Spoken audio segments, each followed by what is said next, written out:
ഞാൻ ലൂസിഫർ കണ്ട് എൻജോയ് ചെയ്ത ഒരു സാധാരണക്കാരാണ്. ഞാൻ വിചാരിച്ചു അത് ലൂസിഫറിന്റെ ഒരു സീക്വലാണ്, അത് എനിക്ക് പോകാൻ ഒരു ആഗ്രഹം ഉണ്ടായിരുന്നു. ഞാൻ പറഞ്ഞു ഞാൻ ആഗ്രഹിക്കുന്നു. മോഹൻലാലിനെ നന്നായി എനിക്കറിയാം. ഇന്ന് അവരെന്നെ പ്രൊഡ്യൂസർ തന്നെ അത് കട്ട് ചെയ്ത് റീസെൻസർ ചെയ്യാൻ പോകുന്നു എന്ന് അവർ പറയുന്നു. അതുകൊണ്ട് എനിക്ക് മനസ്സിലാവുന്നത് അതിൽ കുറച്ച് ഒബ്ജക്ഷനബിൾ ഇഷ്യൂസ് ഉണ്ട്.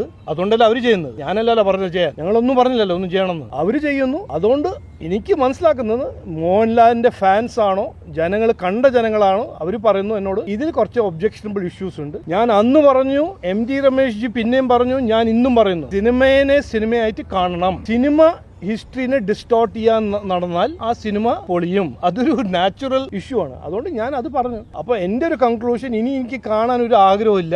അത് എന്റെ പേഴ്സണൽ വ്യൂ. കാണുന്ന ആൾക്കാർക്ക് കാണണം. അത് ഞാൻ കാണാൻ പോകുന്നില്ല. മോഹൻലാൽ ആരാധകരും അതോടൊപ്പം പ്രേക്ഷകരും ഇതിനെതിരെ വന്നു എന്നോട് പറഞ്ഞു. അല്ല, അത്തരത്തിൽ മോഹൻലാൽ പ്രേക്ഷകരൊന്നും ഇതുവരെ പ്രതികരണം നടത്തിയിട്ടില്ല. അത് നിങ്ങൾ അല്ല എന്നോട് വന്നിട്ട് പറഞ്ഞിട്ടുണ്ട്. അല്ല എന്നോട് വന്നിട്ട് പറഞ്ഞിട്ടുണ്ട്. ഞാൻ അതിൽ തർക്കിക്കാനൊന്നും പോകുന്നില്ല. അത് നിങ്ങളുടെ വ്യൂ ആയിരിക്കും. ഞാൻ പറഞ്ഞത് ഞാൻ പറഞ്ഞു.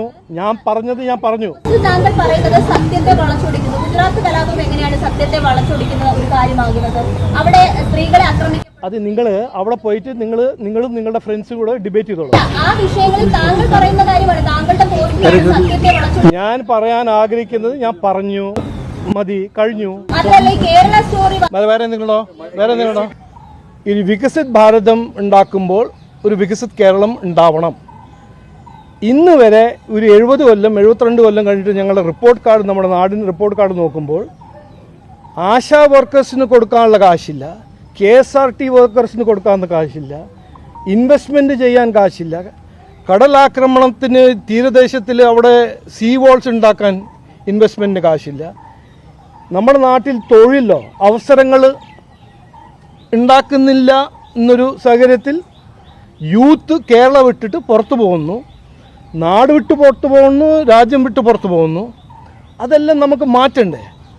ഞങ്ങളുടെ ഒരേ ഒരു ഒബ്ജക്റ്റീവ്, ഒരു ദൗത്യം എന്ന് പറഞ്ഞാൽ കേരളയിൽ ഒരു മാറ്റം കൊണ്ടുവരണം.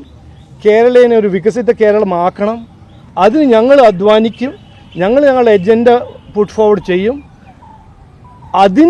അത് ചെയ്യാൻ വേണ്ടിയിട്ട് ഞങ്ങൾക്ക് അധികാരത്തിൽ വരണം എന്നൊരു ആഗ്രഹമുണ്ട്. അത് ജനങ്ങൾ തീരുമാനിക്കും.